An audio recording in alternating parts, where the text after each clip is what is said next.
So welcome to our 2016 Summer Intern Lecture Series entitled Mobility, Israel's Structural Restrictions, and Palestine's Resistance.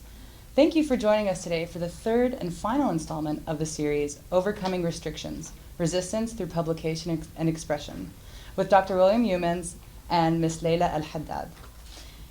Thanks also for bearing with us as we renovate our conference room, but we're pleased that we can temporarily use this space. My name is Midvet Salama, and I'm an intern here at the Palestine Center, along with Sarah Dikshinsky, Abby Massel, and Zoe Reinstein. We decide on the theme of mobility as it is at the core of Israel's occupational strategy, aimed at dehumanizing and subjugating Palestinians. When initially discussing possible themes, we talked about the main tools of the occupation and their commonalities, such as the separation wall, the blockade of Gaza, legal barriers such as visas and the denial of the right to return, and the obstruction of Palestinian voices in the international media. We realized that all these factors strategically restrain the physical mobility of Palestinians in Gaza, the West Bank, and diaspora as a whole, but also the movement of ideas through censorship and media blackouts. Mobility is integral in defining and claiming spaces of living to affirm a community's identity, and therefore restrictions on Palestinian mobility are some of the most apparent and dehumanizing aspects of Israel's military occupation. That being said, Palestinians overcome this lack of mobility through publication, expression, and creation of their own media platforms.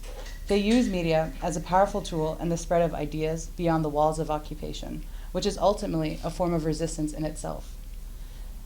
We will end today's lecture with a question and answer period, and our live stream audience can send tweets via Twitter to Palestine Center. Please take a moment now to silence all cell phones and any other devices. Thank you.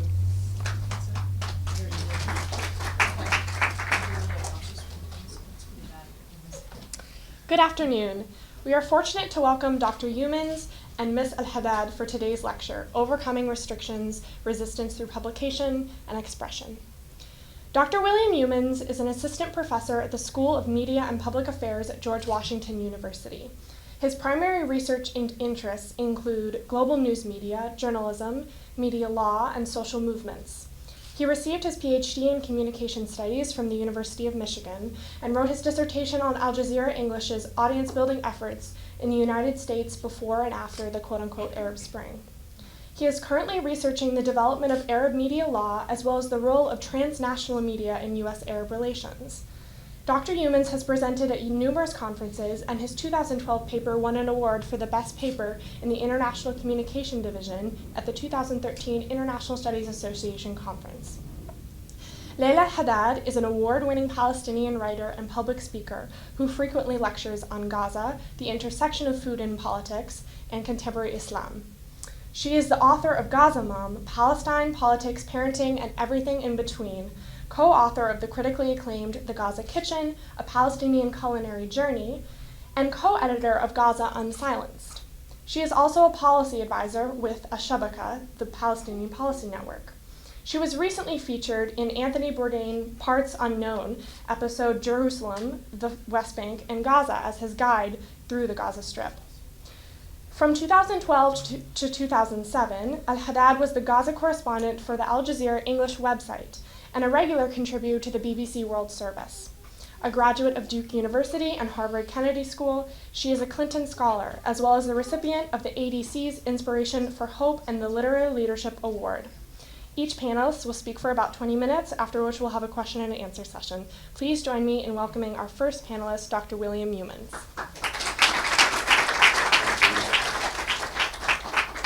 Hello, thank you for coming out to this talk today. I wanted to give a special thanks to the interns, Sarah, Abby, Zoe, and Mirvat. I was telling them before the panel that in 2002 I was an intern here, and I tried to organize my own intern lecture series, with my fellow interns, and I have to say that it's come a long way. This is so much better and more sophisticated of a theme than anything we could come up with. And Mirvat pointed out, well, that was before Facebook, so we did have a little bit of a disadvantage in getting people out. But yeah, I'm very proud to come back 14 years later and contribute to this. I wanted to start with a very small observation about the theme of this series, mobility. I think that and Mirvat's description of why mobility is so important, I agree with it in many ways, but it's funny to think about how the question of mobility is opposed to one of the major themes of Palestinian identity, that's rootedness in the land, attachment to place, the doctrine of steadfastness, of samud, of staying the course, of belonging within a land. So how do we marry this topic of mobility, or the problem of mobility, with this traditional linchpin of Palestinian experience of rootedness in the land? I first would want to point out that mobility, there's different kinds of mobilities, and there's a mobility that can be a tragic mobility, and that's the mobility that's the result of usurpation, of being uprooted, the forced mobilities of dispossession. So the refugee experience is one defined by mobility. So on the one hand, mobility is there's a tragic kind of mobility that's essential to the Palestinian experience, but there's also this very tragic immobility or coercion that limits mobility at the same time. So in an interesting kind of way, mobility cuts both ways. But for many people in the world, especially first world problems type of people, there's a very optional mobility, which is being able to move in the world at one's whim. And that should be a right. That is a goal, that is a standard that all regimes of transportation or regimes of permission to move in the world should be held up against. It's also a luxury of having a place to belong. So I'm trying to tie these two different kinds of mobilities together.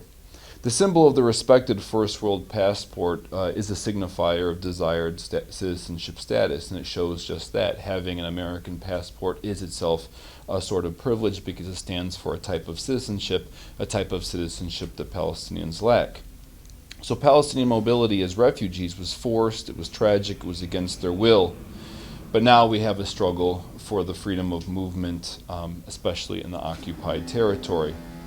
Occupation itself is immobility enforced through regimes of violence. So the one reason I'm pointing this out is to remember that the Palestinian experience is not just the experience of the occupied territories, but that of the diaspora, where a certain kind of mobility was forced upon this. Now, this whole initial observation is a reference to physics or the movement of bodies, but today we're interested primarily in media and communication, so at different kinds of mobilities, not just the mobility of people, but the mobility of ideas, words, thoughts, narratives, feelings. And I think that this is as important as physical mobility.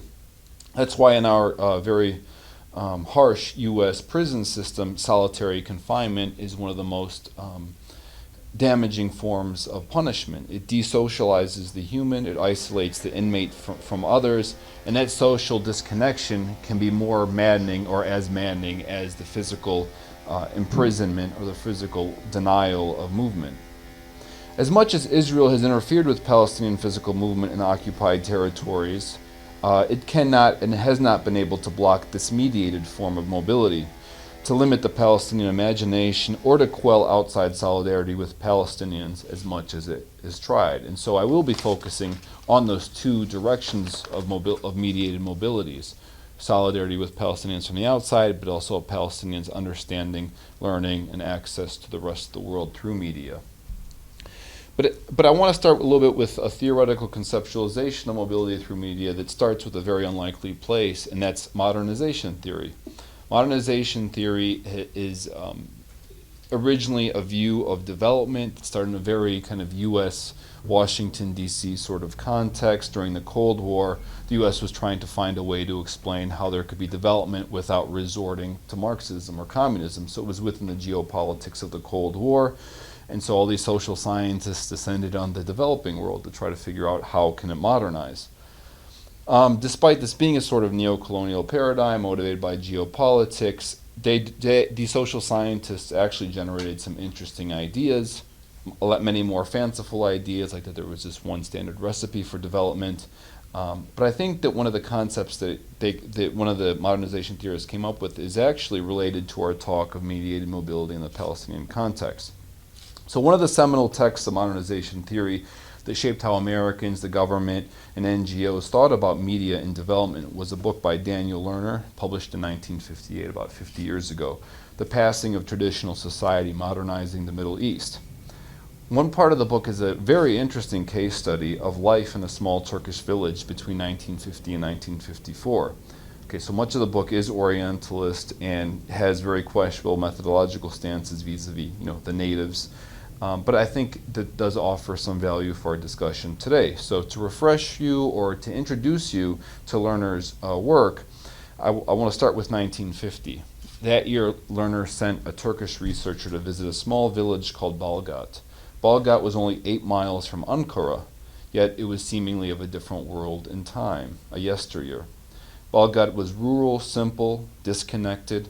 Very few people who lived in the village ever left the village. Even fewer people from the outside would even go to the village. Despite not being under military occupation, as the Palestinians in occupied territories are today, there was a lot less movement than the Palestinians got to experience. Even Gaza is relatively transient compared to Balgat to 1950. For Lerner, this lack of movement defined it as traditional, which was a slightly improved way of calling it backwards, which was common among modernization theorists to use that word back then. But in Lerner's very well-written parable of the village, he identifies several characters who enjoy various degrees of mobility. There was one person in the whole village who actually traveled a little bit, and that was the grocer. The grocer excited Lerner. The grocer had big dreams of moving up in the world. He was exposed to film and radio through the coffee shops of Ankara, and he got from that experience a desire to go to America to see the big fancy grocery stores there. Yet he was the lowest person in the village's traditional hierarchy. The top of that hierarchy was the Mukhtar, the village head. He had an immobile identity. He was meant to stay in that village. He was meant to die there. And he could not aspire to anything more. He personified the traditional or the old way of life. So this was how Lerner saw this village through his Turkish researcher's eyes in 1950, and then in 1954 wanted to visit Balgat again to see what had happened in those 4 years. And when he returned, he decided he saw modernity taking place. So thus modernization is possible. He saw buses going to the village from Ankara. The village was actually incorporated into the city. There was finally a school, a police station, running electricity. People were starting to dress like Westerners, something that Lerner really cared about a lot for some reason. And everyone had radios. Previously, only the Mukhtar had owned one. And the grocer, the grocer actually had passed away, unfortunately, so we don't know what happened with the grocer. But in this theory of modernity, Lerner was very interested in modernity as a state of mind, as a result of particular social, psychological attributes. The grocer was modern because he saw the world as a place that he could be part of. He saw opportunities within that place. But most of all, Lerner championed him because of his psychic openness that led him to desire to physically travel to make his life better. That was, for Lerner, the ultimate sign of being modern. It was to reject fate. Since Lerner was commissioned by the Voice of America, our government's international broadcaster, he was directed to think about how media mattered for people in terms of their mobilities in the world and this question of modernization. What Lerner asserted but failed to really demonstrate was that the village's modernization came about because radio let people imagine different lives for themselves. They came to want the chance to be mobile, even if they could not actually leave the village physically. They got the chance to travel through their imagination. And what this did was, this put pressure on the village itself to change, to reform, to improve, to modernize, because people's expectations about what they should have in their lives changed. This pushed upon what he called the want-get ratio, a very mathematical, psychological kind of formula. Lerner calculated that listening to the radio and seeing films altered what the people wanted vis-a-vis what they could actually get. The disproportion would cause frustration, which would lead to reform and bring about change, because the people would want the nice things they hear advertised on the radio. As an aside, you can see the underlying politics of consumerism apparent in all this. After all, this was an ideological project in response to the threat of communism. Lerner called this sort of mediated travel, and I think this is the key term. Sorry it took so long to get there, but the key term that he uses is called psychic mobility. And this happens when people aren't actually moving, but their imaginations are moving. And one of the values of media for modernization theorists was that it allowed people to sort of travel through and to imagine these different lives. So now, in first glance, how do we jump from this Belgat in 1954 to the Palestinian context. It's a very different political situation. The Palestinians under Israeli occupation do not suffer from the development challenges that Belgat did in 1954. Palestinians actually face a strategy of what Sarah Roy called de-development, intentional non-development. It is a sort of regression by design. The Israeli regime in Gaza, the West Bank, and East Jerusalem is largely tailored towards furthering Palestinian weaknesses, dependency, keeping Palestinians from having the strength to challenge Israeli primacy. Home demolitions, resident permit restrictions, the war on Palestinian entrepreneurship, the blockade of Gaza, obviously, are all examples of this. Another way this is furthered is by delimiting Palestinian movement to keep Palestinians dependent on the good graces of the Israeli occupation regime, which at the same time, of course, facilitates the mobility of Israeli Jews into, out of, and between the colonial settlements. That's essential to the apartheid paradigm. So we can talk about, and previous panelists have talked about the actual strictures on physical Palestinian mobility. And of course, we could talk about the ultimate immobility of Palestinians, which is the denial of the right of return, which keeps Palestinians, refugees, in place, or I should say out of place, out of the country in which is their ancestral homeland. So that immobility descends from the tragic mobility that began in 1948. And the people of Belgat obviously didn't suffer those same kinds of impediments. But taking modernization theory as a standard, we can understand how Israel has tried to prevent Palestinian modernity. And it has failed to do this because it is a project of illegitimate coercion. The Israeli ideological project has not been able to achieve total hegemony to which it aspired, which is to be validated, to be legitimized by the people who it displaced. And now it has succeeded in other ways in terms of actually grabbing the land and in terms of its state formation project since 1948, and in relegating Palestinian existence to a contested, suspended, or non-sovereign margin. But where it's really failed is to prevent the sort of psychic mobilities that have kept Palestine alive, both in the imaginations of people outside of Palestine, Palestinian or not Palestinian, but also in keeping Palestinians living under Israeli rule from having spark or life or desiring more. Israel has been unable to prevent that. There's no shortage of representations of Palestinian life, either self-produced or made by others, witnesses to Palestinian plight. Yes, we could say that there are certain gaps in American journalism and mainstream news, and it's one of the last holdouts along with the halls of power. But these are sites for work and struggle among activists, to be sure, and I think that we've all seen some transformations in that regards. But everywhere you look around the world, you see people learning about, discussing, talking about, thinking about the issue of Palestine.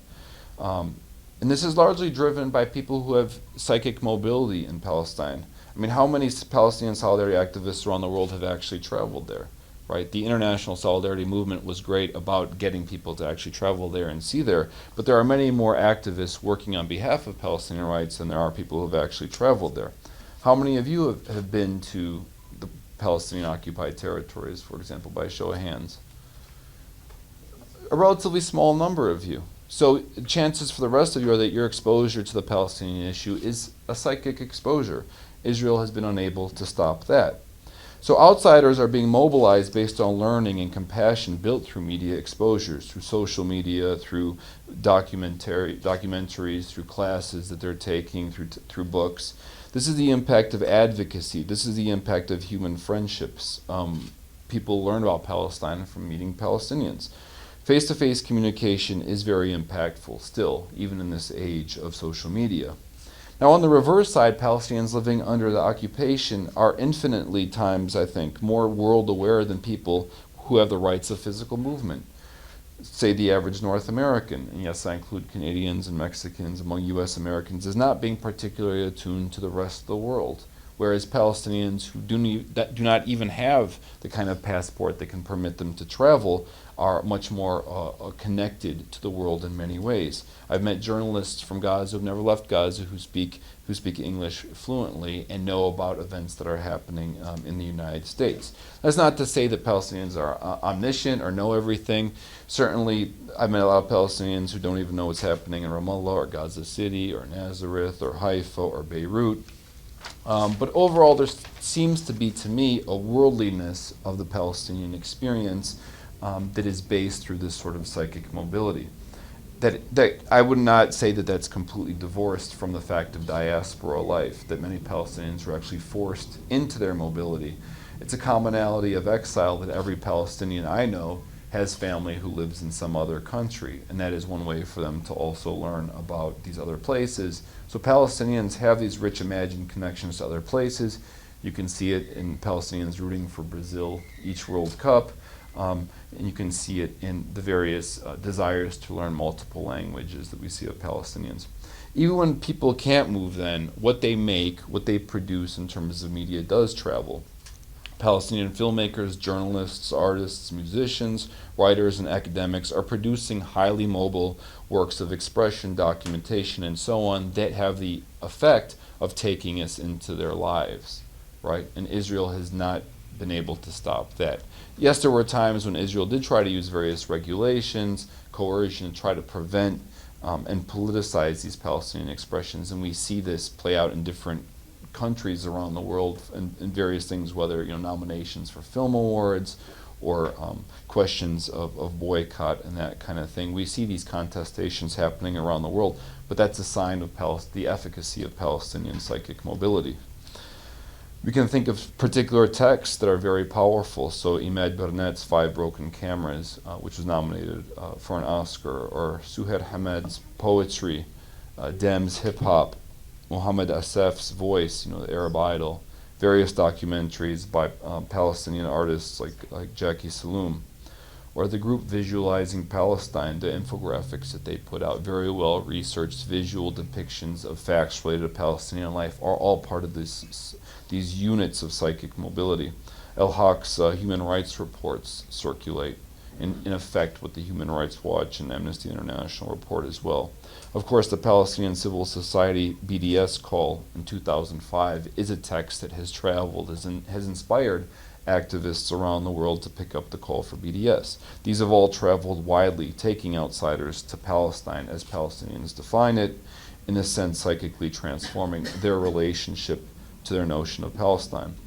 The mobile artifacts of Palestinian creativity emboldens the psychic mobility of Palestinians and non-Palestinians alike, creating these lines of solidarity so that if you travel to South Africa or you travel to Ireland, you can see graffiti or expressions of solidarity with Palestine, even without people having gone there. Importantly, and I think one of the most important psychic mobilities is within the Palestinian diaspora.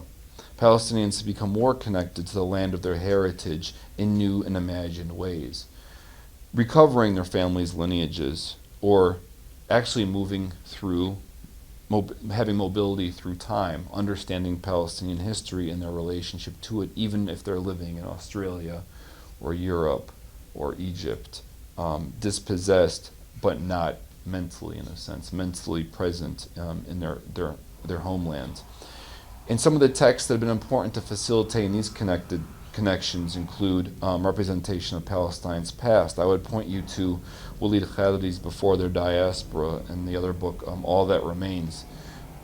All That Remains documents Palestinian and catalogs Palestinian villages of what's left of them. Before Their Diaspora features pictures of Palestinian villages before 1948 and cities as well.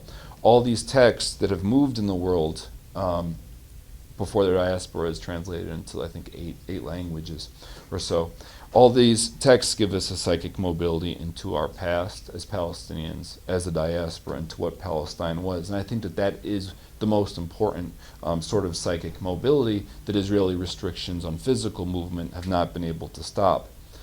These sorts of texts are especially vital for Palestinians in diaspora because they are the ones who have the ultimate stake in Palestine's future, being present in it psychically. Thank you.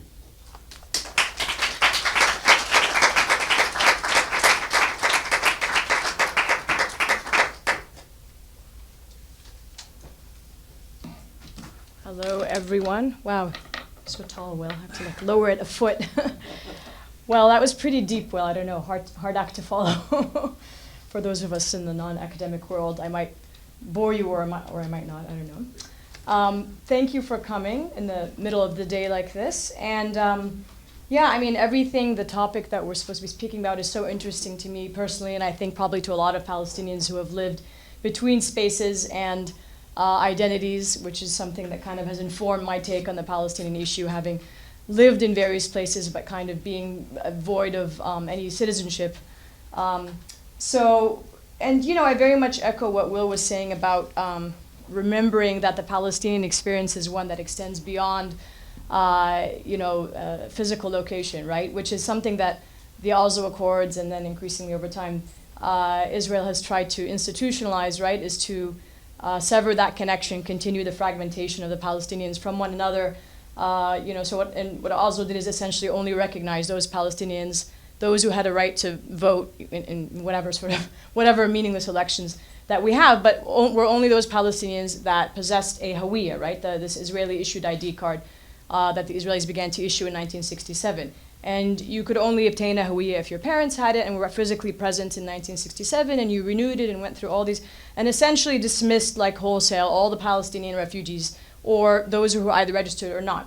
So, Oslo did that, and that process continues. And so, again, part of what is of great interest to me is how to convey this collective Palestinian experience and how to do it as individuals, right? So, and it's something that sort of took me a while to grapple with, and I'm still kind of working with. But to just, give you some background, as I said, I like many Palestinians, grew up sort of all over. So I was, born in Kuwait. My parents were born and raised in Gaza, studied in Egypt in the Nasserite 1960s and back to Gaza, and then they, sought work in the Gulf. And then grew up in a Western compound where we were kind of like socialized in American ways, but again, like, divorced from the actual void of the actual, documents that would, validate. So we're not actually like American citizens, socialized in American ways, and yet we were Palestinian. And it was sort of, conversely, we possessed the Palestinian identity documents, the Hawiyya that I was talking about, that enabled us to return to Gaza on a yearly basis, but then not socialized in Palestinian ways because, and I think it might be easier these days, we were talking about social media and whatnot, Facebook, but at that time in the 1980s, you essentially, it's just like a nuclear unit in a Western compound in Saudi Arabia. Who are you communicating with and how are you learning about your history? And, Palestine becomes a sort of a patchwork of dates and really potent symbols and tastes and stories, right? And in our case, we were lucky that my mother would force us to go back every year and, somehow assume that we should understand the noble reason she was doing this, right? Which was pretty pragmatic, right? We needed to renew the Hawiyya. But she assumed we would understand this as kids. But as anyone who has crossed the King Hussein Bridge at that time, that was the way into Gaza, right? Through Jordan and then ultimately to Gaza. But nowadays we would have to do it through the Rafah crossing. But, it's torturous, right? Anyone who's been through it, especially in the 1980s, would know it involved something like, 2 days and strip searches and, things that obviously a child should not be exposed to. But it was kind of just matter of fact, this is what you need to do to get to Gaza, and we must go to Gaza to renew our ID, because if we don't do this, everything is lost, right? And so it's like a lot for a child to bear, but that's that's just the way things are. And we never really understood it as children, again, sort of divorced from all that socialization that comes with that package. And so, many years later, I would come to the U.S. for college, and then graduate school, and then eventually I moved back to Gaza at that point with my young son, as many of you know, or sort of kept track of what I did. And I started off working as a journalist and kind of just hard news. And I think like many Palestinians, again, growing up at that time, you're kind of taught instinctively that, everything is about politics and it's not about the personal so much, but everything becomes kind of hyper symbolic, right? And so it never really dawned on me that it's important for people to kind of personalize, and personalizing the Palestinian experience is kind of the key to understanding Palestinians as human beings, both capable and desiring of ordinary things, right? Ordinary people desiring of ordinary things. And it wasn't until I got stuck a multitude of times by various border crossings, including the infamous Rafah crossing, for something like a month and a half, that I had a conversation with an Egyptian friend of mine that I thought should have known better, right? Like, this is somebody who was well, studied, and we grew up together. And she was like, well, you must be used to this by now. I mean, what's the big deal? Like, and it was kind of this feeling of, suspended in time that, of course, many a Palestinian refugee had experienced in the past. But here I was with a young child, and I had the hawiyah, right? This kind of the ultimate, double-edged sword, right? So it allows you, but also restricts your entries, or at once, provides you and restricts your access to Palestine. I should have been able to get in, but I wasn't, and nobody really cared, and everything else was kind of proceeding and going on, and here you were suspended in time. And it was sort of that conversation that was kind of a turning point and made me realize, if she doesn't understand, how can I get other people to understand? How can I convey that this Palestinian experience is about the minutiae, the details, the ordinary moments of waiting at border crossings and struggling to obtain documents, kind of the never-ending waiting. And it was really at that point that I began to rethink, this whole concept of, if we just scream it loud enough and show bloody enough pictures or whatever, people will get it, right? And try to, and not be so afraid, I think, to kind of the search for our voices, right, as Palestinians. And I think our inclination, our instinct is to be like, leave it to the politician or the poet or the academic, right? Sorry, no offense. But basically, who are we to sit here and narrate our own stories? Like, we don't know how to, write well enough or articulate well enough, or we may not speak the language, of the Western world. I hear that a lot, So this hesitancy of, to be able to, again, narrate our stories in our own voices. And, and again, I just started at that point, I had started to blog. So, at that point, I was keeping a regular blog, which not so much now. But all it was kind of, the day-to-day details of raising my son at that time under those conditions, crossing the borders, things that I thought nobody would really be interested in. But, to my surprise, they were, including Israelis who had never been exposed to that kind of, or so at least the ones that were coming to my blog, been exposed to that kind of narrative. And it shifted my thinking in how to best convey what it means to be dispossessed and stateless and so on and so forth. But again, it was this constant fear of, who am I to be able to talk about the Palestinian experience, right? Is my story, it's not harrowing enough? Do I have someone that was in prison? There's all these sort of like markers of your Palestinianness. Like, do you really pass, how it is when you're, especially in Palestine, right? Are you fit to run for office? Were you in Israeli prisons? Check. Like, did you have your house demolished? Check. Did you grow up in a refugee camp? Check. And you see this happen. And so it's kind of this struggle for who has the most credibility, right? To speak on behalf, and then again, coming to that realization of, it's not speaking on behalf of anyone, right? It's speaking on behalf of yourself, owning and finding and narrating your own story, and sort of that collective shaping the Palestinian story, the Palestinian experience. And again, you'd think that this would be something that is more common, right? That is, and I thought a lot about it. It's, it's like not wanting, it's just really owe respect to those writers and poets and people and academics who did their part and were and have narrated. And anyone who's studied obviously the Palestinian situation knows there's no shortage of this kind of writing. And it really is sort of in stages, or immediately after 1948 you have kind of the writing or the poetry of resistance, or maybe initially actually the poetry of longing, and it's not really my terrain, so I'm not going to get too much into that for fear of overstepping. But you had that kind of writing that you saw. The nostalgic writing and so forth, and then the writing of resistance. And what interests me most is really the writing as a way of preserving and perpetuating histories, and then also sort of correcting histories, right? Which can be very empowering and liberating. And sometimes it is as simple as, nobody wrote it, so write it. In the case of, or nobody said it, say it, own it, right? So, and in the case of, the Gaza kitchen, a lot of that was sheer luck, because it's not, it just, things happen serendipitously. People were interested in food. It happened at a time that there was a lot of focus on Gaza, whatever. But it's funny, because the more sometimes I'll send pictures or things to magazines. Like recently I sent a little pitch to Cooking Light magazine, and it's, it sounds kind of like hokey, why would you? But it has the largest readership in the US. And I, asked if they would be interested in this piece on Palestinian cuisine, and they were like, oh yeah, that sounds interesting. We've only ever covered it from the trending Israeli food perspective, right? And I'm like, how do you cover? But I mean, the point is, they were, yeah. And I was like, yeah. So that kind of, but I mean, he didn't realize, he had no sense of why what he said was in any way offensive or absurd, But the point is, it just took a matter of, and who knows, this may not have been as acceptable, right?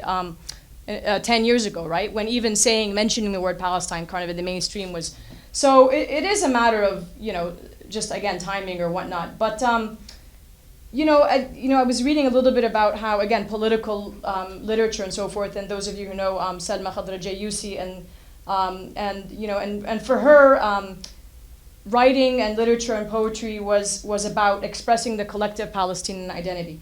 And being able to, again, convey the just case of the Palestinian struggle. But for others, like Mourid Barghouti, Palestinian poet Mourid Barghouti, it's actually quite the opposite. He wants, what he said is that poetry is not a civil servant, it is not a soldier, it is nobody's employee. And I remember I recently had a chance to meet him and several other Palestinian writers of all places in New Delhi. And it was really interesting because we were all kind of commenting on how this was the only place we had to travel halfway across the world to be able to convene, and each of us had a different sort of baggage of, with us, be it like some of us had a Hawiyya, some had a Palestinian Authority passport, but no Hawiyya, some of us had foreign citizenship and so on. And some of us were living in Europe, in the US, some in Ramallah, Cairo, and then there we were all in New Delhi where this would have been impossible in our own homeland. But his big thing, his gripe is like, leave the poetry alone. Like at what point will poetry just be poetry and it will not be in the name of the cause or whatever? And he was commenting on how this is something Mahmoud Darwish told him before he passed away, is that he wanted to free his poetry kind of thing, which I thought was really interesting. And I think I wouldn't say I kind of side, and I wouldn't say that's totally the position I take, because I do feel that writing and in this case literature, poetry, etc., it does play an important role, like I said, in perpetuating histories. In the case of my cookbook, I felt that was one of the purposes, goals at least, was to be able to codify this knowledge, because especially as the older generation is dying off and you don't have this oral storytelling tradition anymore. I had so many people expressing how happy they were to see these dishes that they had heard their great-grandmother talk about, but there was no other reference to it. So I do feel like it plays a part, and that is a means of resistance, right, in this sort of war to occupy and settle not only the physical land, but also to occupy the mind. Words become our weapons, I think, as Palestinians. Not to be so sort of radical, but I mean, it's true. I feel like that is this one terrain that transcends the physical bounds of the territory. And with now new access, right, through language and through social media, where it may not have been possible before, where there wasn't as much English language. That was something else I was reading a lot, is that people were finding trouble because it was mainly in either Arabic or translated to various other European languages, but then not so much in English, and then so much of the Palestinian diaspora living abroad, right, more so than on the inside, and so much in the English-speaking world. And how do you bridge that gap? I think I'm over my time. So I just wanted to say that there was a great little piece I wanted to read. I'm sure some of you might be, first I'll say, kind of what I always say to people, especially if it's younger. Oh, I have 5 minutes. Well, I'll stop. I don't want to keep going. But since I already kind of ended. But I always like to say, especially when it's like sort of a younger Palestinian population, which I don't see many here, but I always say everybody has a story to tell, and don't be afraid to tell it. It doesn't have to be something so harrowing, like I said, or sometimes we have a tendency to want to fictionalize. No, it's sometimes the just very mundane details of your ordinary life, again, that I think is so important that we kind of own that, narrate our stories and put them out there. And I don't know how many of you are familiar with Mahmoud Darwish's poem, We Travel Like Anyone. Anybody? Yeah, so I love that. And I'll just end with the last two refrains, which is, and I'm sorry, I'm slaughtering the Arabic, but and I'll start with the Arabic and go to the English. بس لنا بلد من كلام تكلم لأسن الدرب على حجر من حجر لنا بلد من كلام تكلم لنعرف حدا لهذا السفر. So what that basically translates to is, ours is a country of words. Speak, speak, that I may lay my road on stone of stone to something. Ours is a country of words. Speak, speak, that we may know the end of this traveling. Thank you, and we'll entertain more questions in the Q&A.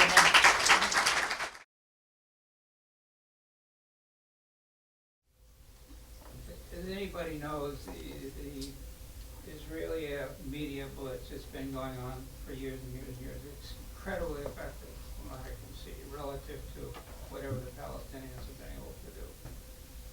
What could the Palestinians do to counter the media blitz? Or does it come down, is it money? You buy everything you want, you buy movies, you can buy everybody, and you can buy politicians and everybody else, and you can intimidate people. If it's just that, then probably the Palestinians, you have a great story to tell, obviously, but it doesn't come through to most people for whatever reasons. No, it sounds like a question for the media. No, I think No. I mean, I'll think about it a little bit. Well, I mean,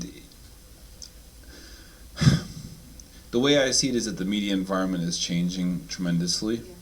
And so, well, the way you describe it, I think that was how it was. So I think that actually, I think that we are moving into a new realm of the exchange of ideas, and I think that the pro-Israeli advocacy community is deeply alarmed about it. So if you look at the 2014 military incursion, Israeli military bombardment and incursion into Gaza, the controls on information that Israel had enjoyed before kind of withered away in many ways, and there was a lot more documentation coming out from Gaza, images, and there was a lot more dissent, I think, being aired publicly, and it reflected somewhat in mainstream media coverage, I think. But that, you know, at the end of the day, if the major frame is, okay, these are just two sides against each other, then the status quo still prevails, which is defined by Israel, and in the U.S. defined by the pro-Israeli advocacy community. So I'm not saying that this is, you know, something to be super optimistic about. It's just to say that there's a lot of change in the media environment right now, and at the end of the day, it's going to be about two things: people and institutions. And on the Palestinian side, we have a lot more people who are active in the public sphere, and I mean, you can look at the scale of social media content. Pro-Palestinian content is so much more common than pro-Israeli content, but we don't have the institutions to push that voice in D.C. And in New York and in the American, you know, institutional media sphere. So without people building those institutions, without Palestinian Americans or Arab Americans and allies becoming journalists and working in the field, we're still going to be far behind. So I think that over time it might change, and there's a lot more sophistication and a lot more diversity within the Jewish community, for example. So that consensus is also breaking down on that side. I don't know if you wanted to add anything. No, I mean, yeah. I mean, I echo what he said, and whenever I sort of get in this sort of fatalistic frame of mind, and I feel like it's completely impossible, I just, like I said, I try to focus on what little thing I can do as an individual, and just remind myself of what Martin Luther King said about the arc of history being long, but bending towards justice. Because no unjust regime lasts, right? And we have to remind ourselves of that. They might have more resources and money and effect on politicians and so forth, but I don't think that's where we should be putting our energies. At least personally, I feel like it's out here, speaking in America, outside of the Hill, and focusing on other kinds of organizing. You both spoke so interestingly on these, I guess, so-called alternative ways of mobilizing. Dr. Newman's with this idea of psychic mobility and communities outside of Palestine as well as within, imagining experiences and then being able to advocate on behalf of Palestinians. And Ms. El-Haddad, these alternative, more personal stories. And so I wonder if quote-unquote mainstream media uses, or even advocacy groups that use mainstream media to tell a story, to tell the Palestinian narrative through these horrific numbers, the siege on Gaza, these more concrete, I guess, or normalized forms of telling the narrative. Are the forms that you spoke on the future of getting this narrative more normalized in the United States? And if so, how do you see that integrating into what is right now portrayed through mainstream media? You have the microphone.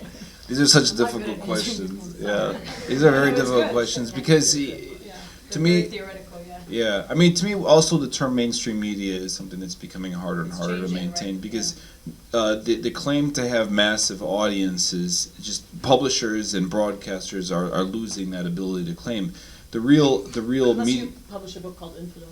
Exactly. Yeah. Don't do that.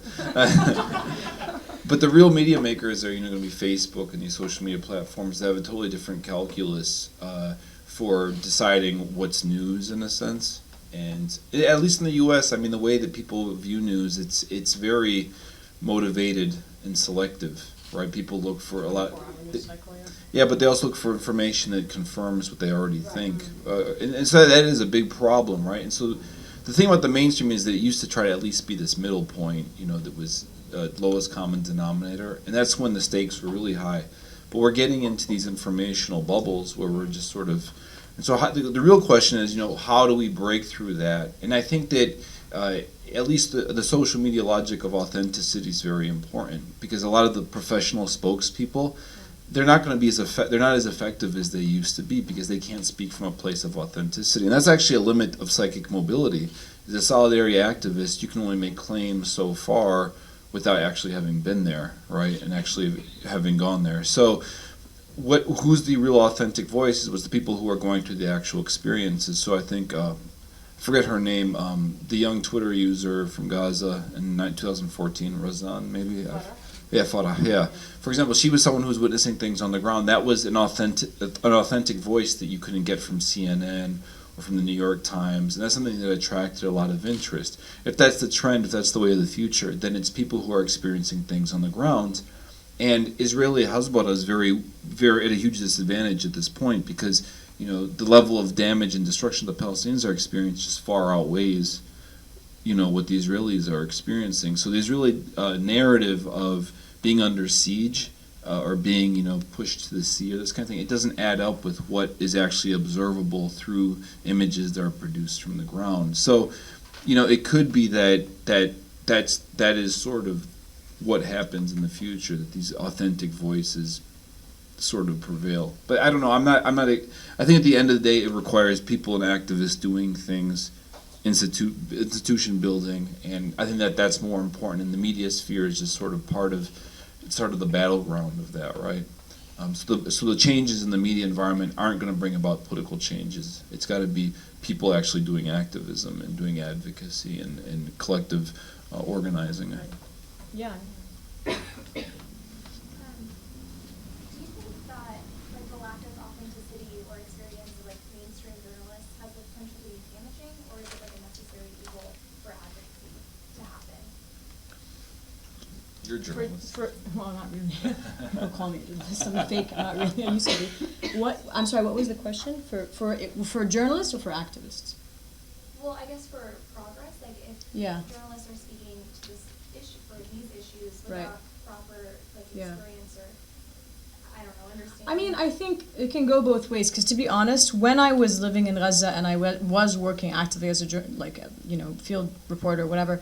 I would see the big shot journalists come in, like Thomas Friedman, and he would come in, and my friend was the New York Times, fixer or whatever. So she would literally take him from the Erez crossing. He would come in the morning. They would drive right to the, fanciest hotel on Gaza, and he would make a few observations from the taxi, and then he would speak to her, and then he would go back an hour later to Jerusalem and write the story that we would see in the New York Times, and he would be speaking about the security problems in Gaza and Palestine, as though he had lived there. But, so that really changed my perspective. No, I mean, when I saw the whole thing happen, it changed my perspective on, what it means to be an authentic voice. Or I don't think so. I don't think that necessarily, again, it cuts both ways. I think as long as you're sort of, my perspective is when you, pass the mic when you can and listen when you're not informed and seek out those who do know and who are affected and take the lead of those who are, that's kind of my philosophy. So you have kind of a criteria that you can follow, right? And then based on that, you can not just kind of speak based on it. Yeah, I would add that people who don't have the backgrounds in the regions are actually usually more susceptible to lobbying and to advocacy and to pressure because they have a weaker foundation of familiarity and understanding. But there is an institutional bias in that the New York Times and other mainstream media outlets historically have tried to rotate foreign correspondents so that they don't become too sympathetic to the people who they're covering. They call it going native. Yeah. So usually they have to rotate them out every 2 years so they don't go native like that. Yeah. So one of the things is with the decline of these institutions and more like freelance journalists who are embedded in those places, maybe they are able to develop that perspective, but then they have the problem of, will they be writing the pieces that get carried and picked up by those who are willing to pay? And so I wonder, were you referring maybe more to people who weren't there? It sounds like you were referring to journalists writing on the outside, right? Yeah. Well, I guess it applies to both. To both, yeah. Hi, my name is Hashim. I'm from the Journal of Palestine Studies. My question is, what do you think are the limitations of storytelling as a method within the Palestinian narrative? Because I think you spoke about that in the different groups. I think the first concerning problematic would be the one of authenticity, because then there are these mechanisms of policing where only a Palestinian from a refugee camp who went to honor schools can represent the Palestinian people. And then the second issue being a lot of NGOs in the US, frankly, bringing Palestinians to speak only to legitimize their mission within already confined and limited frameworks that are established by politicians, by academics. And then the third one being, because of the intensity of stereotyping against Palestinians, the third one being a Palestinian story, an individual story now can represent the whole Palestinian people. For example, there's this guy who spoke at APAC last year from Palestine, who was portrayed by her eyes as Martin Luther King in Palestine. Who was that? And I promise you, he's only known by his family. I don't know the concept, the understanding of Martin Luther King and the messaging, but I think it's concerning. I think that it has problematics.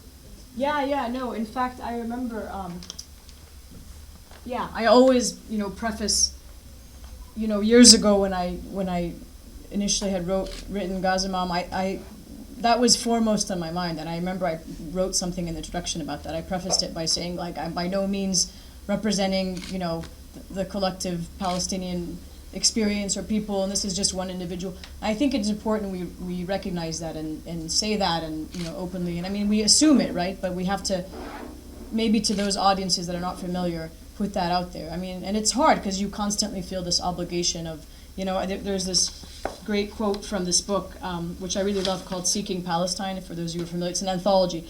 But it says, politically besieged as it is, Palestine evokes a particular obligation of belonging in its far-flung inhabitants for whom insistent memory becomes a mode of habitation. But also, for which, again, this obligation, I think, like you said, to feel like you have to do it all and represent it all and say it all, and you might not feel legitimate or authentic in your experience, but that can be off-putting to Palestinians who didn't have a chance to live in Palestine or didn't grow up in a refugee camp, or, I always feel like I married my husband for pragmatic reasons because he was born and raised in a refugee camp, and then I can say, okay, now we embody the Palestinian experience, No, but I mean, it's a complicated issue, and you're right, we have to be cognizant of it, of the fact that nobody can claim to represent. It's just a collection of different experiences. That's what Palestinian ideas, I don't know. Just for add one quick thing. Yeah. So, Edward Said had this, I don't know if I made this thing.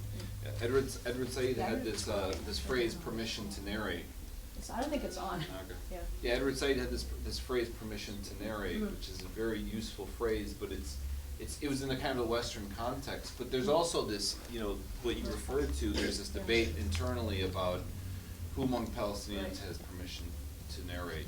Does a Palestinian who grew up in Haifa have any less ability to tell the story? But the real power of storytelling I think that a narrative has its own qualities built into it as a story, as a narrative, and that we have to learn sometimes to appreciate that as opposed to just who the speaker is, because too easily you can get into a sort of politics around, oh, look who's saying this, whereas maybe the narrative itself has questionable features. And like this, there's this character, Willie Chubat, who's the former terrorist who's basically a Christian evangelical, who's going around saying, you know, that Palestinians. Oh, is this Hassan Yusuf's son or? No, he's Not the former he's like a survivor. front page guy. Okay. But yeah, his whole Yeah. narrative is that he's a former PLO terrorist, right? And so then Oh, he this is gets. someone else, yeah. Yeah, so he gets to do all these talking gigs, you know, in this sort of right wing parade thing, but no one actually questions his narrative or the facts of what he's sort of proclaiming. And actually, if you think about what he says, to claim to have been a former terrorist, that's something that actually, you know, Department of Homeland Security you'd think would take a special interest in that. Since when does all of a sudden supporting Israel forgive you of past crimes and terrorism? You know, so it's so yeah, there's got to be this. I don't know what my point is exactly. Other than the narrative, the facts of the narrative need to be interrogated on their own, besides, you know, who the sort of speaker is, because we can fetishize who the speaker is a little too much, and that can lead to charlatans, you know, on both sides. I would say. Right. I was wondering if there's a difference how Palestinians who are outside of Palestine are viewed by the people who have remained. Is there a disconnect between them? Yeah. A suspicion? Oh yeah, yeah. Well, I mean, I think it's like less. I feel it's less so now than it was during the, you know, heat of the moment during the first Intifada. What's that? And Oslo. Yeah. I mean, I remember going back.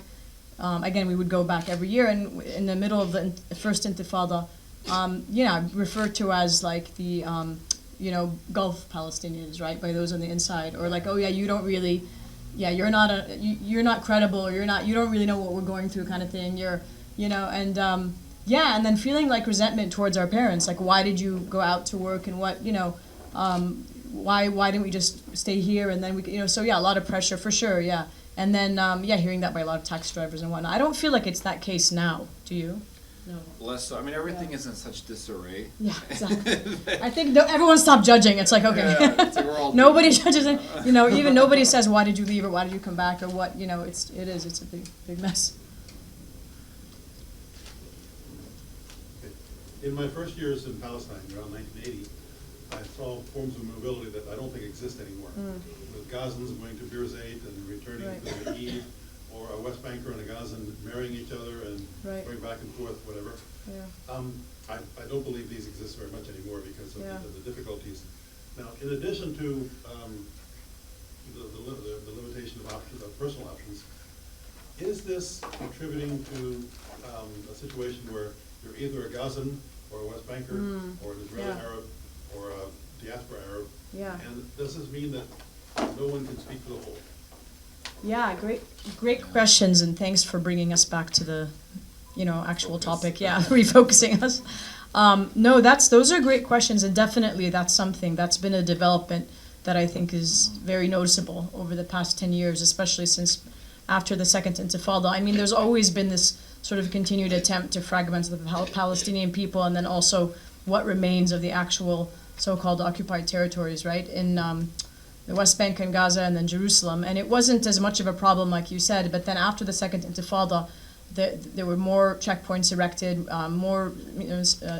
the restrictions became more severe, the ability to obtain tasrih permits that would have enabled Palestinians to travel between Gaza and the West Bank and Jerusalem, or family unification permits, jami' shamil, that would have allowed Palestinians who I say intermarried, but married from other, basically to possess the correct residency document that would allow them to legally live in their own land. All of that stopped, was very abruptly, obviously as a punitive measure, frozen by Israeli authorities, and then suddenly fewer Palestinians were allowed to travel to the West Bank. Those Palestinian students in the past few years, since 2010, that were caught in the West Bank, that the remnants of those who were studying in Birzeit, they were caught. I mean, I met so many of them in Gaza who were caught in the middle of the night in the West Bank at checkpoints, blindfolded, sent back to Gaza. So that there was a purge, in essence, of any Gazans that were found in the West Bank that were sent back. Cases of families that are either living together illegally, meaning one afraid to leave their village because if they're caught, they would be deported. Same kind of thing, one possessing a Gaza ID, one. And this also applies, by the way, to Palestinians, right? 1948 Palestinians within Israel who are married to Palestinians from the territories, right? Same kind of thing. There's an Israeli ban on the family unification law. So definitely it's kind of, I think, been a very concerted effort, like a very determined policy to continue this fragmentation. And in fact, there was a crew of IDF soldiers who were going around the U.S. in 2010 giving presentations, and two of their bullet points in explaining what the strategy or policies of the blockade on Gaza were beyond the obvious and the tenets, which is like no development and no prosperity. One was to actually continue the fragmentation of the separate. It was actually separate Gaza from the West Bank. So it was a very clear goal for sure. And the fragmentation is also happening inside the West Bank. There's this, at least in the past decade or so, a major, rivalry between Hebron and Ramallah and Jerusalem, where you hear people in Jerusalem complaining about people from Hebron who are sort of displaced by aggressive settlers there as well, who have really stifled the Hebron economy. And so I think the fragmentation is one of the strategies of the pressure cooker approach of making life so untenable the Palestinians basically want to leave. Right, yeah. The problem with Oslo for me is that it's actually furthered this along, in sanctifying a lot of the restrictions on movement and concretizing Israeli occupation, allowing policies that actually have made these things much worse. But I think that there is still a common Palestinianness, despite all these pragmatic pressures that are put on daily life and on the political sort of disputes and contentions that are happening. I think that there's still something to the Palestinian identity that allows the Palestinian people to be spoken of as one. In fact, I continuously marvel every time I travel to Lebanon, where my husband's family, lives in the Wavell camp in Baalbek there.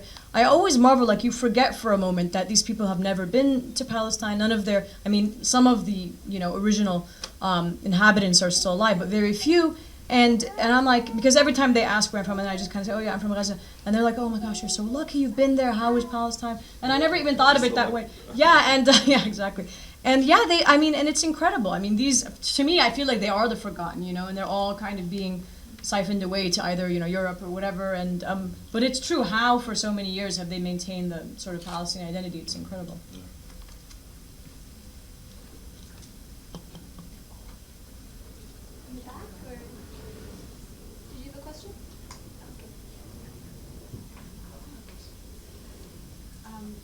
We see the roadblocks to actual physical mobility, but we don't see so much the censorship.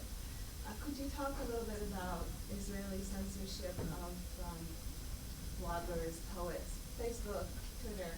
I think we get some information here and there, like about the poet from Haifa, Darian Tafur, who wrote a poem and put up a Facebook post and was actually, she's under administrative detention. But what other kinds of things are we not hearing about here? I would also point out the Palestinian authorities also criminalizing dissent as well, and that's also alarming in many ways in furtherance, I think, of the Israeli project. But there's a serious closing of the political space by the Knesset and looking at criminalizing advocacy of BDS, and the willingness to sort of go after Arab parliamentarians on the basis of treason, for example, is just another example of that. So, of course, the Israeli military has a strict censorship regime, which a lot of people in the U.S. are very surprised to hear that the military censorship is so prominent that sometimes you'll read New York Times articles and they'll have to preface or disclaim that this article has been through the military clearance information process. Stuff like that, I think, is all lost because there's this powerful discourse that, well, Israel's a democracy and Israel's our ally. They would never do such a thing as, of pre-publication censorship, but it actually happens. And many people, it's easy to position this within the larger tilt in Israeli society towards these kinds of practices, away from the democracy that it claims to have upheld.